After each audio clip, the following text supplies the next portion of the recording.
Welcome everyone to the Bran'sCorner podcast. We're so glad to have you here today. This episode is found in both audio and video form.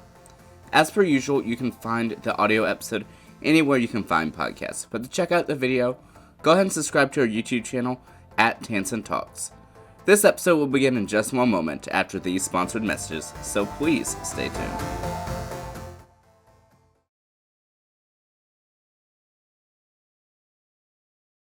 Are you someone that's into video or audio editing? Perhaps you just simply want to transcribe your content. Well, look no further than Descript. Descript allows for you to transcribe and edit your podcast as simple as it can be.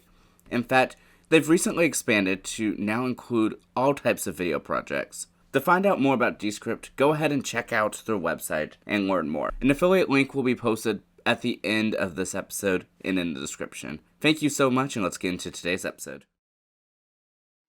Hello everyone, this is Brandon, and welcome to today's episode of the Bran'sCorner podcast. I'm really excited to speak with all of you here today. So today I'm very happy to have my guest for today, Tran. Thank you so much for being here today. No problem. Oh yeah, and so I did want to first of all start by asking, how are you doing today? I'm doing good. It's Thursday, and I just want to get through to the weekend. It's the Thursday after July 4th, so we're all kind of like struggling to get to the end of the week, but otherwise I'm good. Well, that's great to hear, and I definitely completely understand that, especially at least in the way I see it sometimes, is that in the summer, Thursday is like the new Friday. It's just that we just need to get through Thursday, and yeah, the week sort of just finishes from there, even though we have the real Friday afterwards, but I don't count that. Yep. But before we go ahead and get started with the interview, I did want to go ahead and allow an opportunity for you to go ahead and introduce yourself to the listening audience. Sure. So my name is Tran. I was born and raised in Virginia Beach. I went to Old Dominion University in Norfolk. I studied communications, and after college, I moved up to the Washington, D.C. area. I worked at a PR agency / communications firm for nearly 3 years. I worked with maybe a dozen nonprofits, foundations, think tanks. I did everything between social media. I ran a few social media accounts. I did a lot of webinars, events, overall communications planning. And then after that, I'm at my new place now where I work for a Department of Energy client, basically a laboratory based out of the DOE. And I do internal communications now. I live up in Rockville, Maryland with my fiancé. And that's it. That's the highlights.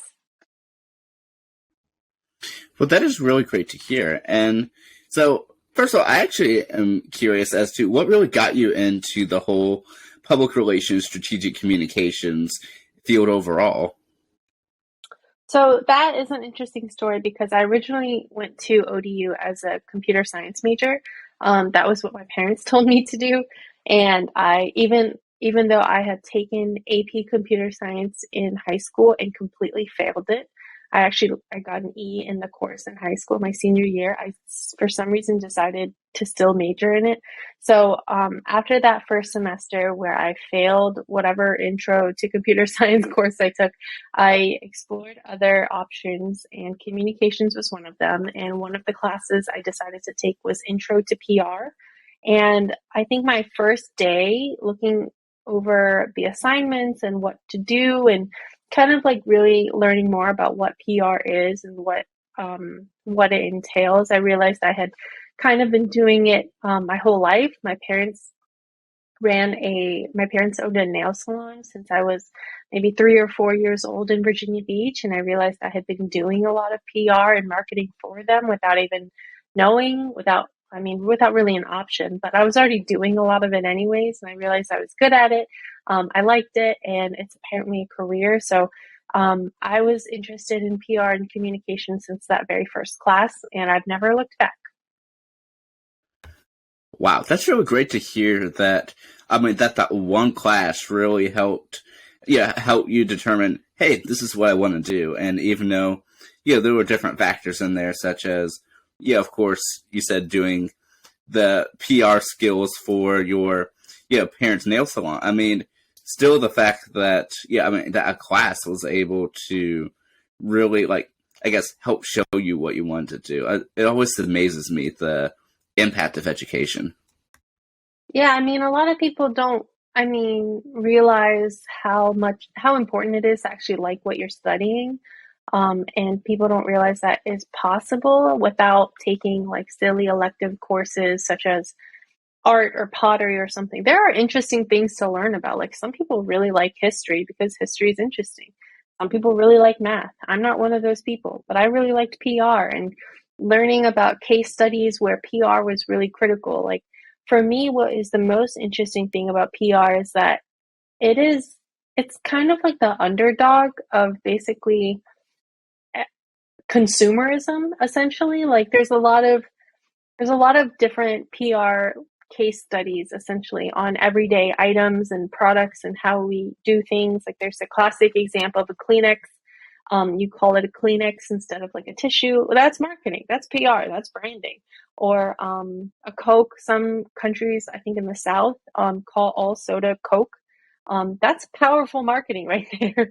Or there's just like a ton of like really good case studies. And the first one that I was interested in was the one that is most often taught in PR classes is the classic case of the Tylenol poisonings when back in the, I don't know, 70s, 80s maybe, somebody was out there poisoning people through Tylenol bottles. And this was back when they didn't have the seals on them. So, a classic case of Tylenol took off all of their products from the shelves, and then they came up and they developed the seal, and that was viewed as like one of the best PR cases ever because they lost money trying to prove to their consumers that they care about their consumers. So I really love that aspect of PR. It's a lot of it's very realistic. Like the work that you do in PR can very easily translate into your real life, quote unquote, outside of work. And I think that's why I really love it. In fact, at my last job, we focused on public health, and one of my streams of work was racism and the effects of racism and discrimination on your health. And so you can see how 2020 was an interesting year for me because I did public health and then I did discrimination and the effects of people's health. So it was very surreal to be working on things that were directly impacting my life and everyone else's life at the time, at least in the US. So I think that's why I've always loved PR and I don't expect to go anywhere else outside of this field.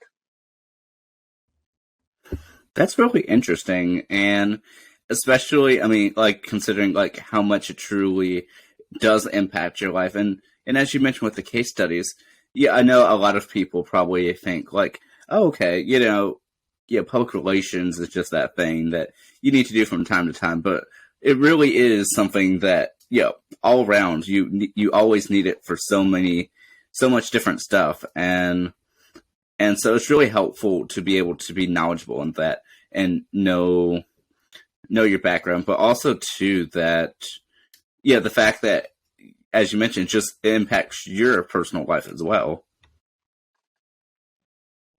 Yeah, definitely. And so, out of curiosity, so I guess how was the process for you between, I guess, finishing graduating your time at Old Dominion University and then finding that initial job that you had for, I believe you said 3 years? Yeah. Yeah, it was 3 years. So, what was funny is I kept telling people throughout college that networking is key. Like it's who you know. Like in the PR field, that's how you get jobs. You have to know somebody hiring, and you have to get your name and your face out there. But the irony of that is, I got my job based on a cold email. I was just Googling communications firms in DC. It was actually like maybe 1 a.m. Like after you graduate, you're just job searching in your sleep, basically. And you're just sending your resume and cover letter to anyone that has an email or any application platform. So I remember looking up health communications. At the time, I had just interviewed for a position at Anthem Healthcare, and I realized in that interview process, I actually really liked health communications. It's very relatable for me. So I was Googling health communications and health communications firm in DC. And then I just found the company and I just sent them an email. I think they had a job opening for entry level, and I just sent them an email with my cover letter, my resume, and then I was asked to interview, and that was it. So I didn't know anyone part of them. I didn't know any of their clients. I had no connection to this place at all. And I was just able to do like a cold email basically and get hired, which was really, really fortunate for me. So I graduated this in December, and I think I got the job in end of March, and I started in April. So it was about 3 months of fun employment. So not too long. Wow, but I mean, but even still, at least you're able to find something within your major and something that, yeah, that it seems like you really enjoy doing. Yeah, and I forgot to mention during that time I was also freelancing.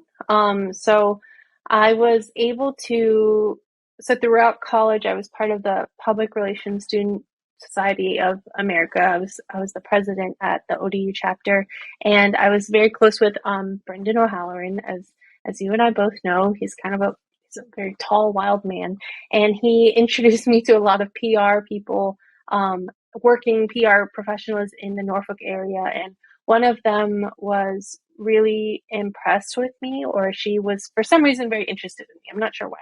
And she had asked me if I was taking on work, essentially. And I was still in school at the time, and I was like, I don't know how to do work for real, but sure, yeah. And then so I just did some list building for her, and then she was like, okay, send me your invoice. I'm like, what? I don't know how to send an invoice. What's my rate? I don't know. So I made like a QuickBooks account or something, or free books or something like that, sent her this invoice. And then, so I worked with her for I only did like a couple hours of work for her, probably in my last semester. And then she had a friend in Colorado who does beer PR, and he's really interesting. He's a really cool guy. I think his name is Marty. Can't remember his last name, but so he does beer PR, and she was really close with him, and he needed some freelance work. So I ended up doing some freelance work for him as well. So I worked with both of them in the 3 months between graduation and actually finding a job. I was able to help them with some list building, some research. I didn't do any pitching myself, but at least that was able to keep me occupied and actually give me like a taste of what real PR looks like, because that's one of the first things you do when you go to an agency. You just build lists all day and you just stalk people to find their emails. So it gave me a good sample of my future. Wow, that's quite interesting. And but one of the last things you said actually brought up a good point in the sense of, a lot of times, like, you do all of this work and all of this studying, to get into the field, but yet it's like you don't really know what to expect, really. Yeah, I mean, PR classes, there's like a theory of what you do, and then you learn about the history of it, and you learn about how to approach it. There's like plans that you pretend to develop and organizations that you pretend to work for, but there's nothing like the actual experience of getting in there and doing the work and drafting materials that are actually going to be public somewhere, that people are going to see, that people have to approve, that's actually going to go live. I remember like the thrill of writing my first tweets that were going to be public, because to me that was a big deal. I was like writing tweets that were actually going to go somewhere, and it doesn't matter that nobody knew that I wrote them. It's just the fact that I wrote them.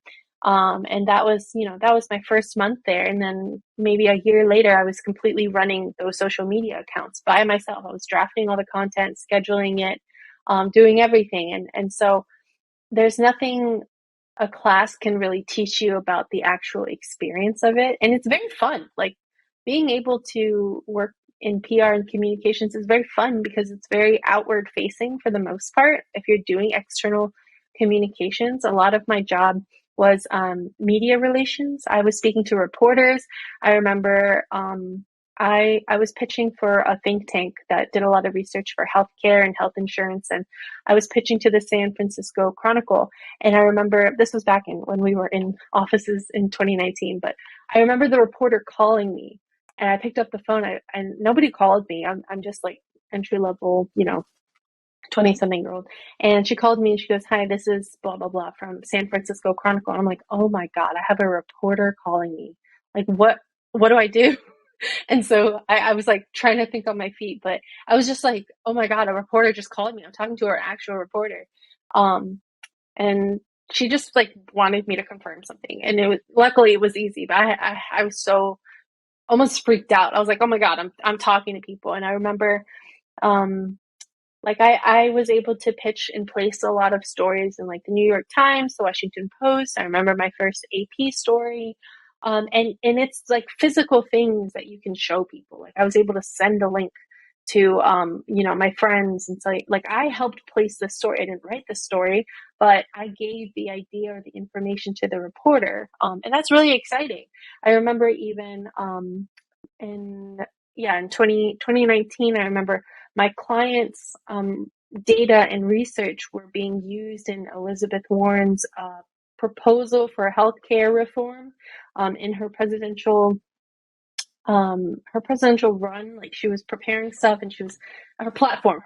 So that was really exciting. I was able to share with people like, look, this is some stuff that I did, and based off because of the media relations that we did, the media outreach, like it got to Elizabeth Warren, and that's like that was one of the most like rewarding things ever. Wow, that is extreme, especially that last part. That is extremely impressive to say that something you did reached a current United States senator and then presidential candidate. Yeah. I don't know what constitutes bragging rights more than that, but I have one more story, and it's one of my favorite works was in my discrimination work. We called it translating research because I basically got to work with these really incredibly intelligent researchers doing work around the effects of discrimination and racism on health. One of them being David Williams, Dr. David Williams from Harvard, one of the smartest people ever in the world, and also scared the crap out of me. And it was just so smart. And we called him the most cited professor, like the most cited academic in the world of health and social determinants of health. And one of the researchers that I got to work with, Dolores Acevedo Garcia, she is out of Brandeis University, and she has a lot of experience with housing policy. So again, this is something very relevant. Like housing policy is was really hot right now, but it's also hot back then in 2019, 2020. So she put out some data and some report about child poverty, basically, and that data went to AOC, Alexandria Ortez. I can never remember her name. You're gonna have to bleep that out. But it went to AOC, and she cited the report in a statement on the Congress floor. Like I have a clip. There's a clip that we bookmarked of her actually citing that work. That we were like running around screaming. It was so exciting. So that was one of the most rewarding things that I was able to work on in my last job, and that's part of the reason why I love PR so much, especially media relations. So that's my last like fun story. that's so amazing though. And out of curiosity, like when did you find out that some of your research was cited on the Congress floor? Like was it like a text message or like a hey, look at this? Or how did you find out about that? I It was an email, and so I was working at a firm, so we're always kind of one step removed from the actual work itself. Like we're a firm helping an organization or a nonprofit with their work, and somehow maybe someone was listening to her speech. It was like live. live streamed or something. So someone was listening to it, and then it just spread like a rumor, basically. And then it got to the researcher, Dolores, and then she emailed it to her communications person, and then they emailed it to us, and then we found it. So it was like somebody just happened to be listening to her and happened to know Dolores, and that was one of the hardest things. Is it's really hard to track your work because it's just not it's hard to track. Like Elizabeth Warren, we never knew exactly how she found it. Obviously, it was probably from a staffer who was reading and researching and doing the research for her, but there's no actual way we can trace it back to us. But I think I think we did some investigating with AOC, and one of her staffers reached out to Dolores, the researcher, about her work for some citation purposes. I think that's how it happened. Wow, that's also nevertheless like really amazing to be able to do that stuff and actually like see some of the impact that of stuff that you're doing. And so I guess having seen that, how did that like impact you? Did it sort of make you feel like, I don't know, like I guess strengthen your purpose or anything of that nature? Yeah, it felt very rewarding, especially. So I started in April 2019, and then when 2020 and the pandemic hit, it made life feel different. Um, the work what I was doing, the work that I was doing suddenly felt more important than ever, and that's exactly how me and my teams viewed it, because it was so directly tied to what was happening, and all these crises that were coming up and everything was falling apart, and it felt like we were contributing to possible solutions. So it felt very impactful, and it definitely put my worldview into perspective. But one of the things that I've been coming to terms with lately is just how much that weight really is crushing.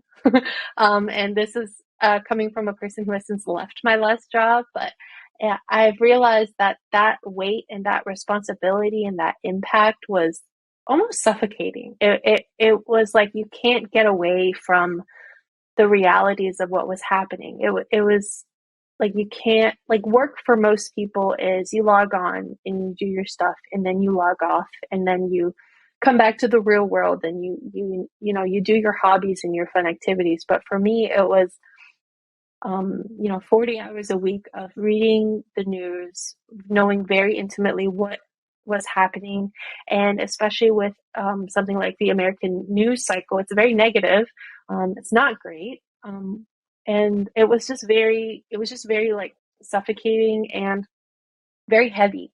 It was very heavy to constantly be dealing with everything that I worked on. A lot of the stuff that I worked on for the healthcare think tank was very sad. Like, I was constantly working on pitching to reporters how horrible the US healthcare system is and how much people are dying. And I remember my boss at the time was pregnant with her second child, and we had to do a maternal morbidity report. And she was reading all this data about how many pregnant women or people like her were dying because they didn't have access to healthcare. Like, you can imagine what, that kind of work environment could lead to. And so eventually, due to a bunch of other factors, I had to leave. I had to do something different. I had to do something fun. I had to do something boring. So which I will admit now, what I do is kind of boring and it's great. So it's definitely changed the way that I view the world, how I interact with others, but also how I interact with myself and what I choose to do for my career. Since then, I've decided I probably won't go back into the nonprofit or health world. I think it's really important and critical work. I think I just am not a person that can handle it. A lot of people at my last job are very strong-willed and are able to handle it, but for myself, at least at this point, I just needed something different. I can't be surrounded by negative news all the time. So yeah. Yeah, I bet. I mean, especially like from the way that you're describing it. I mean, like how much energy you have to put into it. But with public relations, you can't just like leave. You're always sort of needed, and you have like your work really never stops because the world doesn't stop. We didn't Hmm. stop for the pandemic. We have to keep going, and Hmm. so I could definitely see how that impacts. But now that you have since moved on from that position, have you seen an improvement within your personal well-being? Oh yeah, definitely.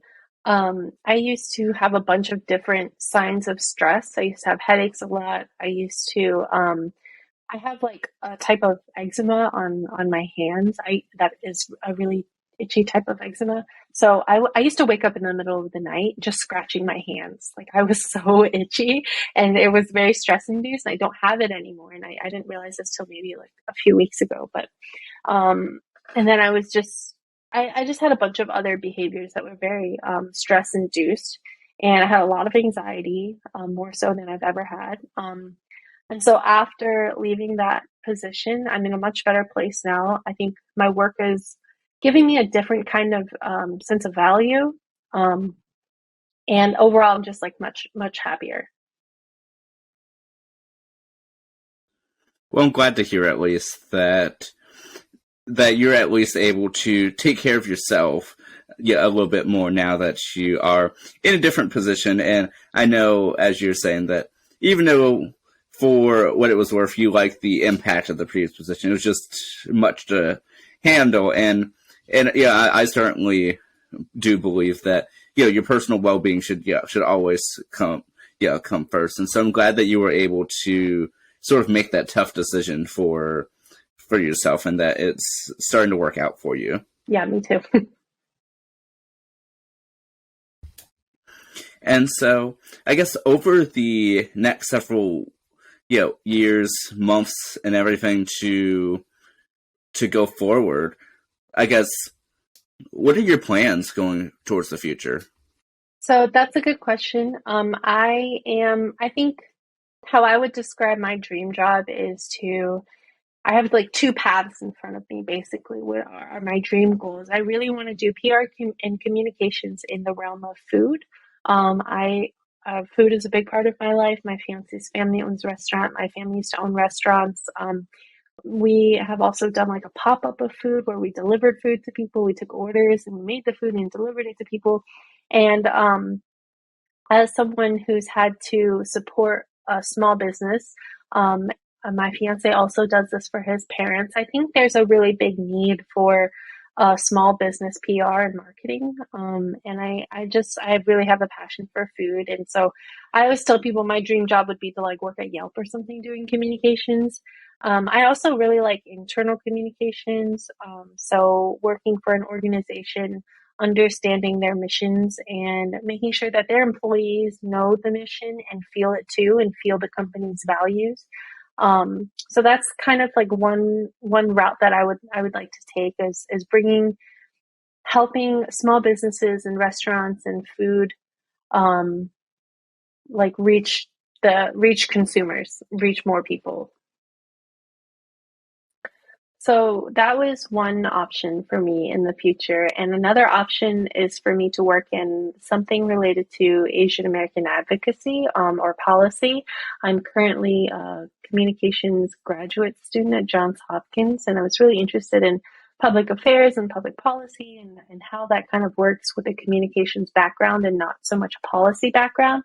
Um, and so I'm very interested in doing something for the Asian American community. But one thing I'm kind of afraid of is the similar impact that it might have on my mental health. So from when I was working at the agency with all the foundations and nonprofits.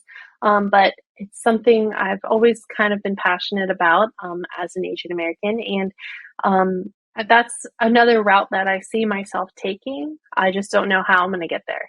But for now, in my next couple years, I am settling into this house that I just bought. I'm going to get married next year, and then I don't know, maybe get a dog, and then figure out my career after that. I'm still only like 25, and I have a lot of time left to figure out where I want to settle.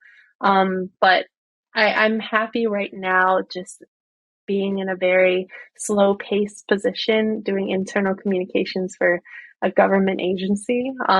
it's very relaxing almost compared to what I used to do. And that's it. That's what I have planned for the next couple years.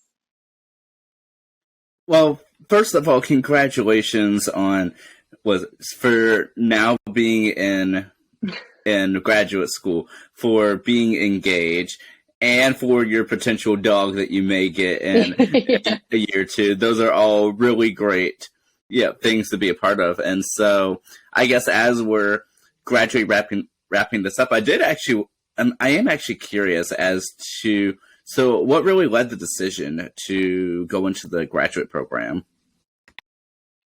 It was mostly ego. It was just pride. And I'm realizing that now in my fourth semester or something. So my fiance has a master's in computer science, and this is what I always tell everyone. He has a master's, his sister has a master's, both of their cousins that they grew up with have a master's, and I just told myself I can't be the dumb one in the family. And my sisters both have undergraduate degrees, and one of my sisters started grad school, but she dropped out. So I kind of just wanted to do it just to one up her, because that's what a good younger sister does. And so it's I am still going back and forth on whether grad school is really worth it for a field like communications or PR. A lot of people have a lot of strong opinions about this, myself included. I could really swing one way or the other. But for me, it was mainly for myself. I don't believe it will advance my career in any particular way. I'm not going to automatically receive a promotion or a pay raise. It's not going to give me a significant jump ahead. I think it's more for myself to do a little bit more learning. I love learning about case studies, about other PR examples. I actually really enjoy reading research if it's interesting. I really enjoy doing research on like psychology, yeah, social psychology and communications, and the theories and examples and how they work and stuff. And so I really enjoy learning to some extent. I just don't like the deadlines, but that's mainly why I started grad school. And so I'm hoping to finish in the end of 2024 at this rate. Well, I'm certainly wishing you all the best and continuing with your, yeah, with your education and for sticking, yeah, I mean, for sticking with it. And I will say too that, yeah, having listened to your story over this past actually half hour is really like your determination to make a difference, and the fact that you know no matter what you're doing, that's always like your number one of what you do, whether intentional or not. And I find it interesting how you mentioned that you're trying to work to continue to make that difference, but at the same time also focus on your personal well-being as well, and like trying to strike that balance. And so yeah, whether online or offline, I'd honestly like love to hear, yeah, I mean, going forward, I mean, just really how you're able to maintain that balance, because I know that's certainly, I'm sure, a tricky one to navigate sometimes. Well, yeah, and I think that's something that COVID taught all of us, right? Like like whatever, nothing matters. I've screened that so many times in the last 2 years. None of this matters. That I think it really helped us realize what does matter. And that's that's personal to each and every one of us. But it really put things into perspective for a lot of people, and including myself. And so I think I've come to realize like I don't need to center my life around work. I don't need to define myself by my career. And I can like what I do without having my life revolve around what I do. And I think that's really important for people to realize, especially for people as kind of lost as college students and new graduates. Like I've been there. I was very lost for a very long time. And I think it's really important to realize that, your job doesn't define you. And you can find happiness and success in a lot of other things. So, That is, I mean, that's just such a really great way to, I mean, to really, I guess, bring this really full circle. And I mean, it's such a great, like, inspirational message to others listening. And I'm not sure if you actually know, but that's actually how I end out my podcast interviews is by allowing for the guests to actually, to share a piece of advice or life lessons. So would you like to stick with that one, or would you like to add an additional one onto that? That's completely up to you. I will add one more, and that is to go eat food that you have never tried before. And do it regularly. That one will be a tough one for me, but I will try my best. I will give that. Just do it. Just go do it. But, yeah. Pick a restaurant. Go. Well, I will try to at least do that once before this year, 2022, is over. I will at least try that once. But once again, I mean, this has been such an amazing conversation, and I'm so glad that I had a chance to sort of officially get to meet you. I know we had spoken offline once before, but it's been really great to have this really in-depth conversation, and I've absolutely enjoyed every bit of it. And so thank you so much for willing to do this. Thank you so much for having me. This is my first podcast appearance. Probably my last, but I appreciate the invite. Well, I'm glad that I was able to make this experience for you, and it's something else to add to your long list of resume experience now. Yes, thank you. Oh, yeah, of course. And before I let you go, I did want to go ahead and provide you an opportunity, if you have any social media links or LinkedIn or any of the sorts, for you to go ahead and list it so people online can find you. If not, that's quite all right as well. I at least did want to provide you that opportunity. Sure. So I think on most social media, it's hang__Tran. It's my first and last name, 2 underscores in the middle. And then one other thing I'd love to plug is my future in-laws restaurant in Norfolk. For anyone listening in Norfolk, it's Golden Fortune Chinese Restaurant. It's on West Olney Road by the Chrysler Museum. Fantastic Chinese food. They hand prepare all of their stuff like 5 a.m. every day. They grind their own meat. They I don't know, they do a bunch of other stuff I don't even know. But I just wanted to plug their restaurant because they're very hardworking people that have really inspired me for anyone in the Norfolk area. Wow, well, that is great. And I'll actually have to try that out, actually. And so, Yes. Yeah, definitely send me the information when we're done recording this. But like I said, this has been such a great conversation, and I truly wish you all of the best in everything that you're doing, especially with maintaining that balance. And I can't wait to see all the amazing stuff you do, both now and in the future. Thank you so much. I appreciate that.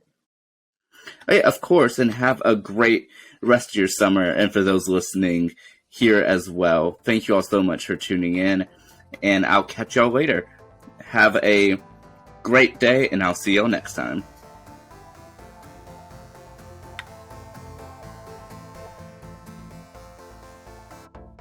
Thank you so much to Descript for sponsoring the Bran'sCorner podcast. Find out more about them in the description of this podcast. As always, thank you so much for tuning in to the podcast. We so greatly appreciate it. The Bran'sCorner podcast has been created and produced by Brand K Hedgepeth, a Tanson LLC.